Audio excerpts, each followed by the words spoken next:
Let's talk wine moms, Jesse. They got 4 million followers on social media. You never want to date a woman like this, and here's why. She writes checks that the boyfriend can't cash.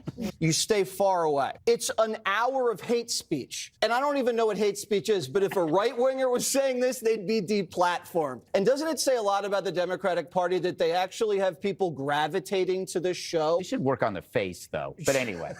She's an atheist, and she divorced her husband, but is still living in the same house as the husband. The husband left the law practice because he was tied up in a bribery scandal, and he's a recovering alcoholic. And so she has a lot of hate and anxiety at home, and she's just projecting it onto the microphone. Oh, she's projecting hate and anxiety into the microphone? Holy fucking Fox News projection. If hate, anxiety, and a microphone had a Mount Rushmore, the faces of Fox News would be carved into it. And Jesse, you're saying this while sitting on a network that monetizes outrage so aggressively, it should have its own ticker symbol on the stock exchange. You're not describing Jennifer, you're describing your brand strategy. And he's confident enough to say a woman like her writes checks her boyfriend can't cash. That's not analysis. That's Jesse admitting he's only comfortable around women who stay quiet so his ego doesn't get vertigo. Because the only thing he knows how to stand behind is a fucking teleprompter. And they claim a right-winger would be deplatformed if they said what Jennifer says? No. The right wing spews hate and gets a book deal and a contract extension and a speaking tour and a meeting with the president. If outlets punished hate speech, the Fox News studios would be empty and Nick Fuentes would be working at a mall kiosk selling vapes. And Gutfield, that little homophobic hobbit, felt brave enough to comment on Jennifer's appearance. This comes from a guy whose feet don't touch the floor when he sits on the toilet. Greg, you were not built for visual combat. Stay in your fucking lane. But after all that, what did they actually talk about? Her face, her marriage, her being an atheist. Not one point she made, not one topic from her show, not a single argument that she presented, because Fox is terrified some people might actually like her. So they don't say her name or the name of her podcast. They don't quote one thing she said, because